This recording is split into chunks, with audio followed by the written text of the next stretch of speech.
Yo, yo, yo. Welcome to From the Logo. Let's start the show. Basketball nerds is what you're So, supposed to say.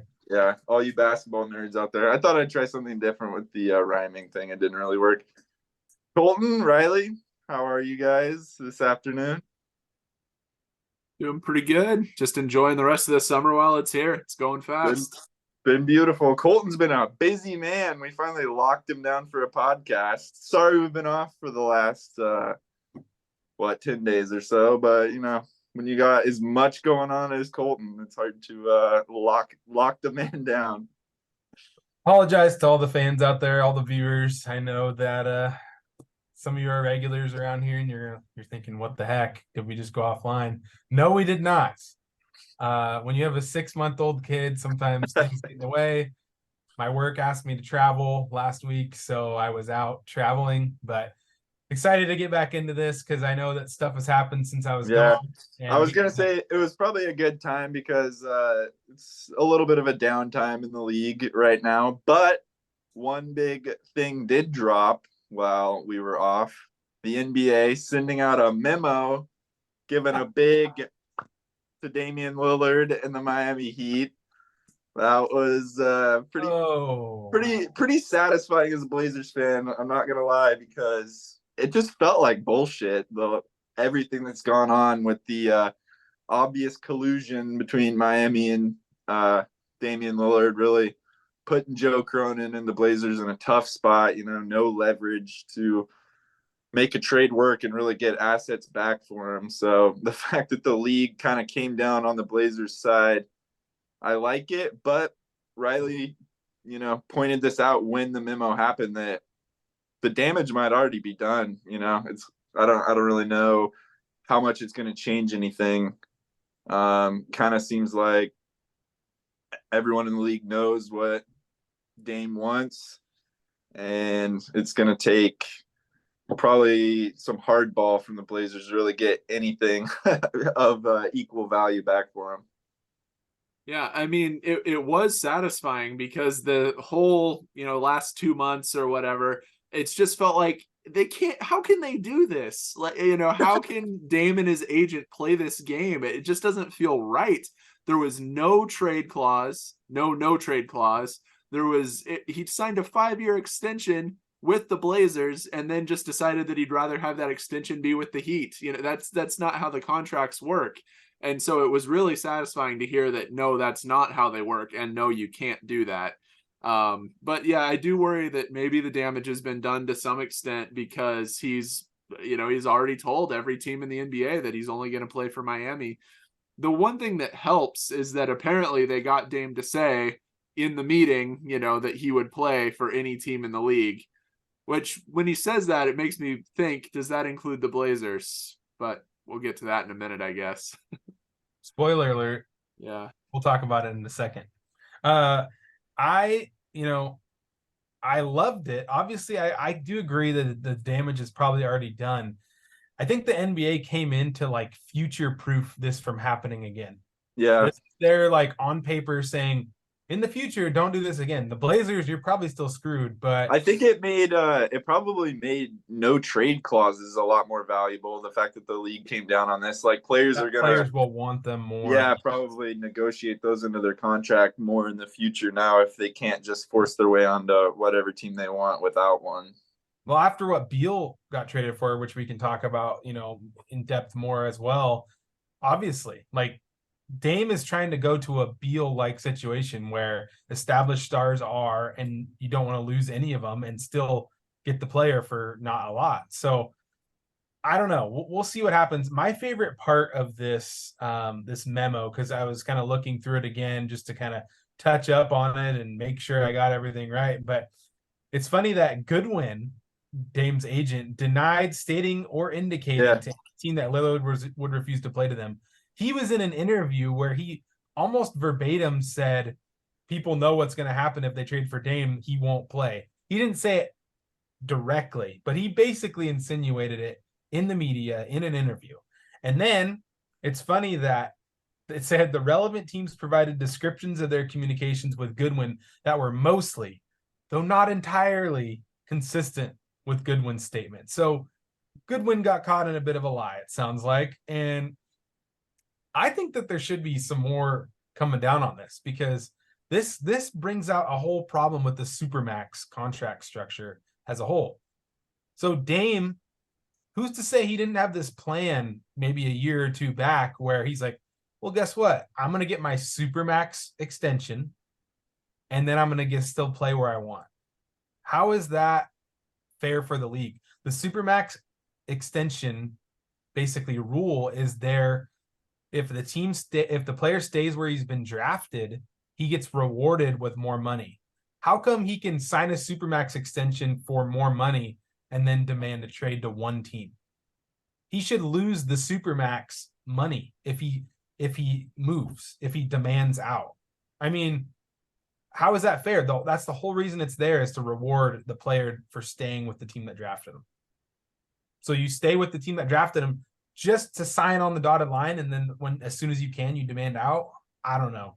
That doesn't make a lot of sense to me. I think that's kind of a flaw in the. Yeah, it sounds like it's a loophole that Dame and his agent kind of took advantage of, and the league closed that loophole, or at least they're trying to. But it's probably too late for this particular instance. It's probably kind of going to be one of those groundbreaking cases. Riley knows all about those. But those things that really kind of change the rule and maybe change how it goes down in the future. But that kind of leaves the Blazers screwed this summer, still trying to figure out what to do with Dame. Is he going to be on the roster? Are they going to keep him? Is this going to be hovering over the team all year long?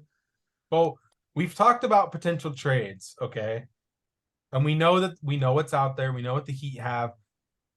I want to ask you guys a question, but I just want to say, I want to ask you guys two questions, actually. At this point, the first question, would you be okay with trading Dame to Miami for most of what Miami has? So maybe two of their young players, picks, versus keeping Dame. Like, would you be okay with just saying, hey, we'll take, 3 to 4 firsts, some swaps, Jacquez Jr. and Jovic? Like, is that a good enough package for you at this point? Would you trade away just to rip the Band-Aid? This is going to sound a little petty, but I almost feel like I would rather just hold on to him and sit him and let the Heat sweat, because they're going to have a terrible, if they don't have him to start the season, they're going to be really thin, especially at the point guard position. I just want to see them sweat and maybe try a little bit harder to bring in a third team where, the Blazers could get more assets, young players, draft picks, etc. That's probably what I would lean towards. But I guess, it's probably what they're going to end up having to do is, like you said, rip the Band-Aid off and just trade him for that crap package of, that's just probably no real blue chip young prospect and no good picks, which sucks. But my hope is that this memo maybe will make a little bit of a difference. I still think Dame probably goes to Miami for a few reasons. One, I think a lot of other teams are going to be nervous about him because of the fact that the damage is already done. Second, there's this whole do right by Dame thing, which I think they want to do. I think they always wanted to send him somewhere he wanted to go. It just really hamstrung us, the fact that he said he'd only go to one team, because there was no bargaining power. Yeah. So my hope is that maybe Cronin can at least bluff a little bit, say there's another team interested, and hey, Dame has said publicly he'll play for any team. So, we're also talking to the Sixers and Brooklyn and, a few other teams that maybe wouldn't be terrible landing places for him. And then maybe that'll make Miami finally bring a little bit more to the table, work a little harder to get another team involved so that we can actually get something for him. Because I do think he's probably going to go to Miami. I'm okay with that, but I don't really want the crap package. I'd rather sit Dame or play Dame and have the distraction for the first few months of the year. Honestly, at this point, I mean, what are we saving up for? Yeah, I'm with you. So you touched on my second question, and we've already briefly danced around it, but really quick, if the Blazers can extract maximum value from the Heat at this point, so that means basically their picks, whether it's maybe they can have a few seconds left over if they really need that to get a win. But pick swaps, they're young players. We're probably not going to get Orlando Robinson because he cannot be traded until December, I think. So maybe if that is something that holds it up, it could hold it up. But Jovic and Jacquez Jr. And then if Hero is traded to a third team, and whatever assets you can get for Hero, if you can take all that away, and maybe Caleb Martin too, and maybe swing him to another team, I'm at this point just gonna say okay, because you guys have talked about it, distraction. Yeah. But here's my question, leads in, Riley talked about it. If Dame is on the roster, training camp, opening day, does he play? Does he sit? We touched on this a little bit before we even started the podcast. The thought had never even crossed my mind, honestly. That would be such a weird thing to see him. Yeah, to see him play. I kind of figured it would, if we didn't trade him, he would be, sitting, probably not even in the city of Portland somewhere. But man, to see him actually play, I almost feel like that would be worst case scenario, like to watch him play. That seems so weird to me. I can't really imagine that happening. I probably think that it's going to end up with him, being out of the city to start the season. Or I think probably what will actually happen is they'll trade him before the season starts, just to avoid the distraction, get off on this fresh start with a good step, let, the young players develop and take over the reins of the franchise without having this looming overhead.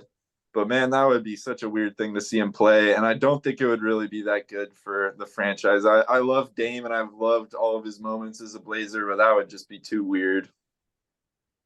Would be very weird. And I would love to be a fly on the wall in the meeting room when they're trying to decide what to do if he's still on the roster, because you can imagine the arguments on both sides. I mean, obviously it would sell a lot of tickets, the idea that it might be some of Dame's last games. Would he get booed? Would it be a mix of boos and cheers? There would be all this like weird marketing stuff to consider. There's also like the marketing angle of the future of the team, like are we just embracing Scoot right off the bat? Are we embracing that this is a new start? Because that's probably what the marketing has been focused on all summer, is like this whole new start thing. And yeah, having Dame like come back and play a few games and hit 40-foot shots and win games, but just for a while, it would be very weird. So I don't really want to see it, although it would be kind of interesting to make him do it. If I had even a little bit of hope that we could convince him to stay by doing it, get him out there with Scoot, show him how fun it is. But I just don't see it happening. I don't want him at this point anymore, with all this crap that's gone down and all the drama and the trade demand and everything. I don't want him on the team anymore. I want him gone. I just want value back for him. So it's interesting. Bleacher Report came out with an article 11 hours ago. Blazers star expected to report to camp, play if not traded. So here's Dame's about his money, man. He's about the money. And he's never, he doesn't take less in his contracts. He's about the money. So here's the thing. He's won games for us, right? But the Blazers have the leverage in the fact that if the chemistry, you don't want players to come in like Scoot to have a bad chemistry situation. But if the Blazers are losing games this season and this season alone, it's honestly kind of on track with the timeline for the Blazers. And with the way the roster is, so last year with this podcast, we were able to do these depth chart breakdown videos. And they were really fun to talk about who's going to start, who's going to do this. This year we can't do that. The roster's so incomplete still. There's no bigs really outside of Nurkic. There's just so much in the air. If Dame's still on the roster, I think Cronin was prepared, and he's trying to fill in the back end with the Dame pieces, the Dame trade pieces. So it's going to be, we're not going to probably win a lot of games with how the roster's structured right now. So I think there's a scenario where you could have either Scoot coming off the bench, which I would hate. You could have Scoot playing shooting guard, which I also hate. Bring Dame off the bench. Bring Dame off the bench, which would be funny. There's so many ways you could look at this, but I do think they will trade him before the season, but if he's still on the roster, we'll see if his like professionalism holds. Is he gonna like go ruin the chemistry? Because he's always been about chemistry, picking up his guys. Now, if he's not getting his way for the first time in his Blazers tenure, is he gonna throw a fit and not be about the chemistry and not be about, is he gonna try his hardest when he's out there? I think it's up, I think he will, but we'll see. It'd be interesting if he's like got a nagging injury or something as well. Yeah, I was gonna say if you play him, you risk him getting hurt too, which just throws a whole other wrinkle into it that would be a mess. So like, if he wants to play, you're not going to bench him though, are you? I don't know. yeah, That would be even uglier. if he's demanding a trade, I He's get it. demanding a trade and he's demanding to play through injury. None of us know. None of us. I don't know. think you That's why play some- him. I don't think you play him. That's too weird. It just messes with It is the weird. chemistry. He's already said he wants out. It doesn't make any sense to bring him back and have him play and risk injury Kevin and risk Durant. chemistry. Kevin Durant demanded out, and guess what? Brooklyn said, "Nope, we don't like the offers." He stayed. He played. Sure. He didn't make a distraction, and guess what? Brooklyn ended up getting what they wanted, getting a lot of pieces back because he stayed and played well. What if that happens here? It's a good example. Hadn't thought of that really. I mean, but we'll see. And one thing's for sure, Scoot was a Dame fan. Probably, they probably have talked even after all this is happening. But I think this will put a chip on Scoot's shoulder of, oh, he doesn't want to play with me. He doesn't even want to try it out. He doesn't want to see how it goes. Scoot's that kind of guy. It's going to be so exciting. The first game of Dame versus Scoot. I bet you Scoot's going to go at Dame all game just to be like, all right, let's see what's going on here. I'm 0-0. I know this it almost kind of bums me out that the conversation is all about Dame and we can't prepare for next season because I'm so excited for the Blazers' future. Scoot and Shaden, and if we can get any sort of young pieces back to play with those guys and just to see that, like, that's going to be awesome. And the level of excitement I have for this season is very high, but this thing is just looming over us. And I wish it would go away. I wish that, but not by getting crap back, by getting Tyler Hero back. So I mean, that's the thing is that, like, in order for it to be exciting, we need to complete the roster, right? Because it's not complete right now. I mean, it's kind of mind-boggling that Nurkic is still our center at this point. I mean, with Dame basically out of the picture, it's like, what is he still doing here? I mean, are we really thinking that we're going to play Scoot and Shaden with Nurkic? It's just, it doesn't match. You have Simons looming there too. It's like, I know. With him, with no moves being made with him too, he's probably going to start, on the team this season too, and that's a whole other wrinkle. It is kind of a mess, but there is a lot to be excited about still. I think Nurkic might go with Dame. I think that's why. I think we're going to be like, Miami, well, you're taking Nurkic, and that's a deal breaker if you don't, because you get off his salary, and you'd have to pick up minimum bigs or whatever you could find. There was a report out there that Portland might be interested in young big from Sacramento. I'm gonna butcher his name unless I can find it.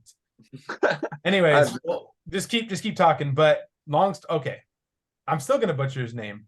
I haven't tried to pronounce it once. I'd rather almost just Neemias Queta. Okay, I don't know that guy. Young big from Sacramento. He's like 23 years old. Portland's interested in him apparently. My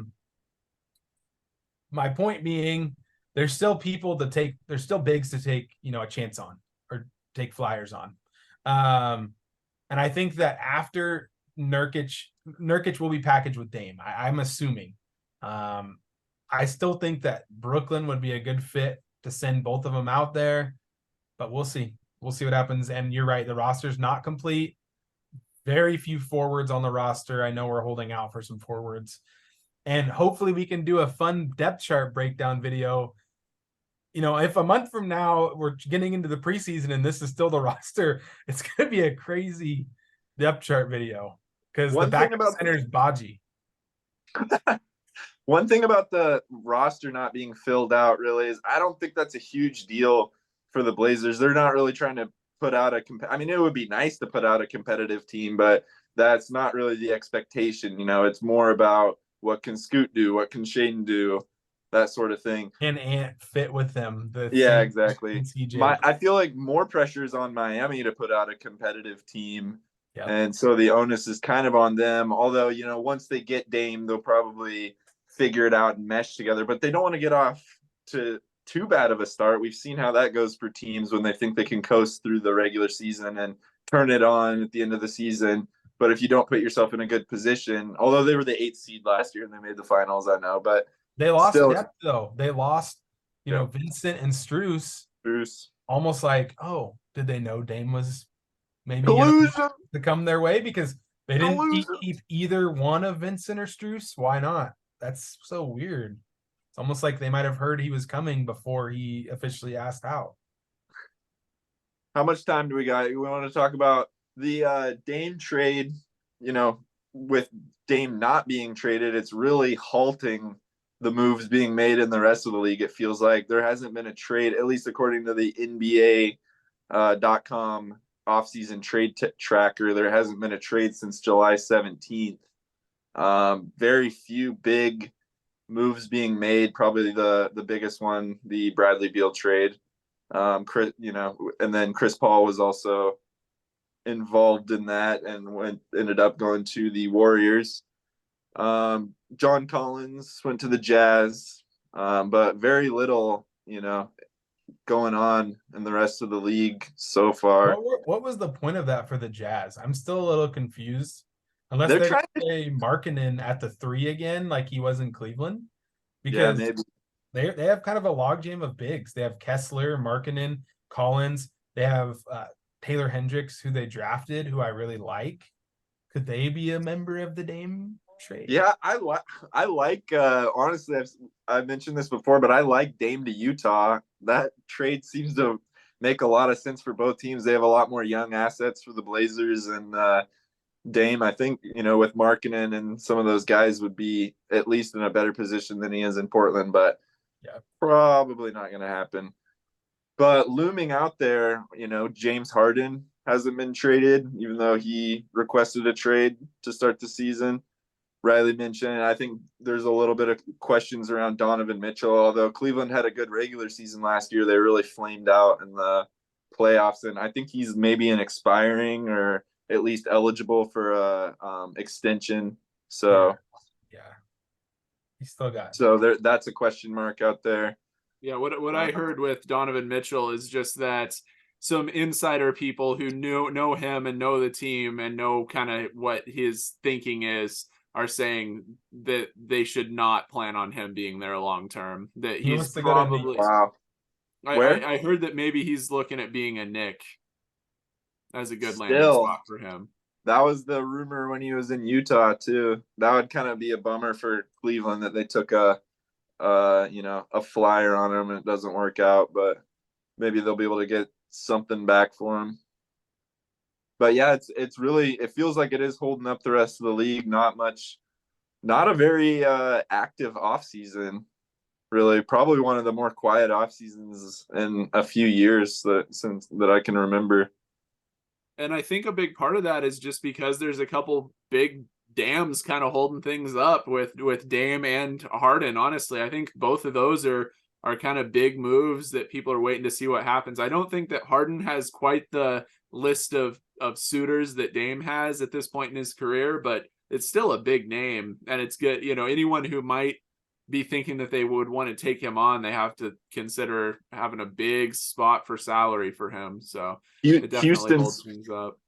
Houston spent all their money on Fred VanVleet and Dylan Brooks, so I guess that whole reunion is out the window. I heard that Hardin once, Ime Udoka didn't want Hardin. Is what that it never made sense to me, but to be honest, Dylan Brooks and Fred VanVleet doesn't make a lot of sense to me either on the Rockets. I don't get what they're doing. It seems like they should be you know, leaning into their young studs and trying to rebuild, but I guess They're they're trying kind to of get going. competitive vets. They had to spend the salary. You have to hit the salary floor, and they had a ton of cap space. There wasn't a lot of good free agents. I agree. I don't At know if least they Dylan Brooks is the vet. at least they got a great team chemistry guy with Dylan Brooks, right? A great guy for those young guys, a role model for those young guys to look up to. Van Vliet, though, he's a pretty good team guy at least. You brought up that, one of the probably the biggest trade that we've had so far this summer is Bradley Beal. I'm just wondering if either of you guys have heard about what happened to Bradley Beal at the summer Jason Tatum's elite camp, where he got just absolutely smoked by a high school kid, Cooper Flag. Oh yeah.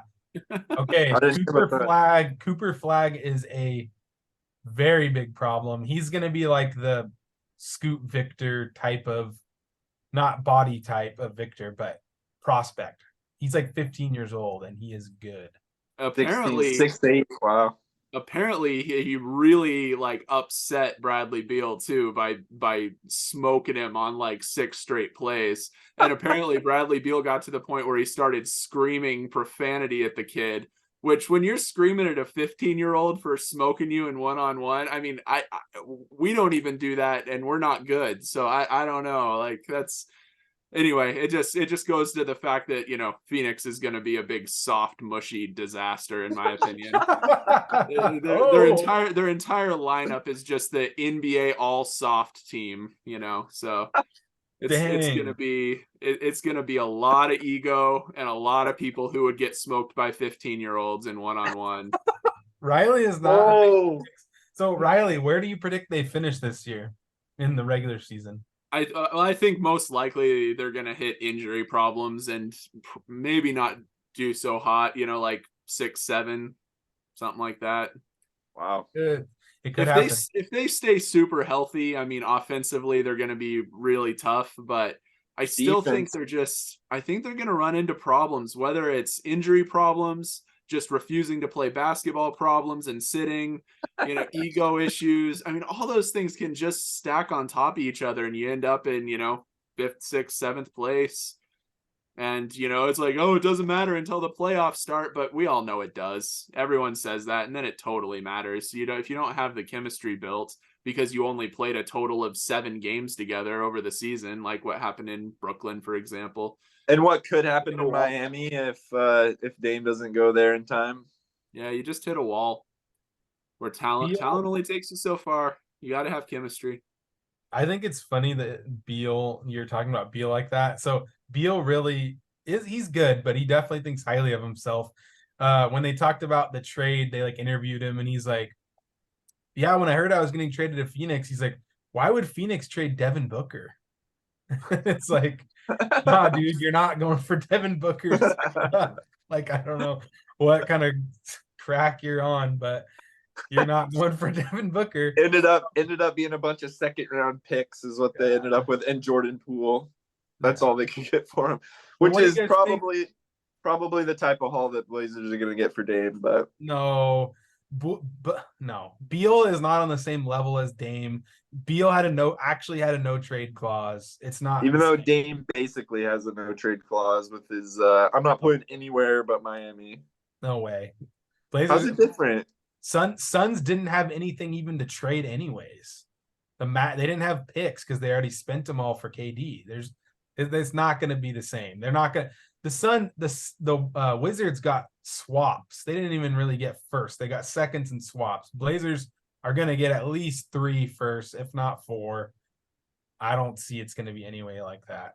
Bad picks though, like late round picks because they're Miami picks. We'll see, but yeah, I agree with that.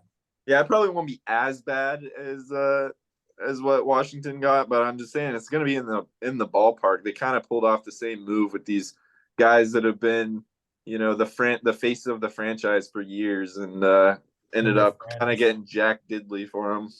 So, what do you guys think about Chris Paul with the Warriors? How do you think that's going to fit? It's a weird one. I don't really. He again, speaking of thinking highly of yourself, he was like talking about how he doesn't think he's coming off the bench And Oh, I do not see how that fits at all. Like having uh Paul, Curry, and Thompson all out on the floor together. Where is the defense there? No, the size of the defense. And yeah, it's as a bench player, he'll probably give them, maybe if he's healthy, he'll probably give them more than Poole gave them, especially in the playoffs last year. But I don't really know if he's going to move the needle all that much and propel them back into like title contention this year. I think we will see at least some minutes of the three of them out there at the same time. And it's going to be really interesting because we've talked for years about how Steph is really a more of a small shooting guard than a point guard. And if Thompson was like 6 years ago, 7 years ago, Klay Thompson, it might work because Yeah. he is big and his defense, especially at that time, was elite. He's Yeah. slowed down a bit, so it might not work as well right now. Maybe for a short stretch, though, who knows? Depending on the lineup, he might be able to guard guys who are a little bigger than him. So I don't know. We'll see some minutes of it. I'm sure we'll at least see it. I don't really think it's going to work that great, but man, Steph moves real well off the ball, and if CP3 can get the ball to him, they might have some flurries that'll be hard to push back against, even if the defense suffers for a while. on offense, it'll work great. They'll have a lot of playmaking. Yeah. It's always the defense. And I'm reminded of this famous quote from Carmelo Anthony, circa the Nuggets days or not the Nuggets, the Thunder days, when he didn't think he should come off the bench. And he's like, hey, P, they want me to come off the bench. That's Chris Paul's mindset right now. And it's funny because, as you can see, Carmelo actually played pretty solidly coming off the bench. But Chris Paul's even older than Carmelo was when that happened. He's a small guard. You won't come off the bench for Curry, man? Come on. What is the deal? Do you want a ring or not? Like, Yeah. He It is. will if he has to. He just doesn't want to, and it would be interesting to see it for a few minutes, but I don't think it's gonna stick. Kerr will talk him down. Kerr will talk him into being on. Draymond will punch him in the face. I was gonna make that joke. That the real question is whether or not Draymond is gonna punch Chris Paul. But yeah, like thinking about the defense, man, they target Curry every time, in playoff matchups where it really matters most. They try to target him every time. If you have two little guys out there, two guys to target, that's just going to be a disaster. Like I saw a comment online when the trade first happened, when Chris Paul went to the Warriors, that if they have a starting lineup or not even a starting lineup, but just if they have the lineup of Chris Paul, Stephen Curry, Klay Thompson, Wiggins, and Draymond, Jokic is going to have a 70-point triple-double against those guys. Like, that is just going to be a mess. The league isn't really as small as it was a few years ago. It's kind of getting big again. There's some real, dominant big guys, and I don't think you can play that lineup for very long without disastrous consequences happening. Maybe they'll be able to just explode on offense and be able to keep it somewhat close, just Chris Paul dimes to Curry off-ball screens, but man, the defense is going to be ugly. I've said it before. It would have to be super situational, not against Jokic, but maybe in some cases. Last week, we talked about how we were going to talk about the rest of the league and the big league news, but the big league news ended up being Dame and Portland. So in future weeks, we'll talk about the rest of the league, see how the rosters shake out, hopefully. Some more moves will happen. We'll be able to come up with a power ranking and depth chart videos and that sort of thing. But thanks for watching, everyone. We'll see you next week. We'll be back, hopefully. Colton doesn't come up with any more excuses, and we'll see you then. Bye. Down to Trendon Watford. Got to deal with Brooklyn. #1 video. Trendon.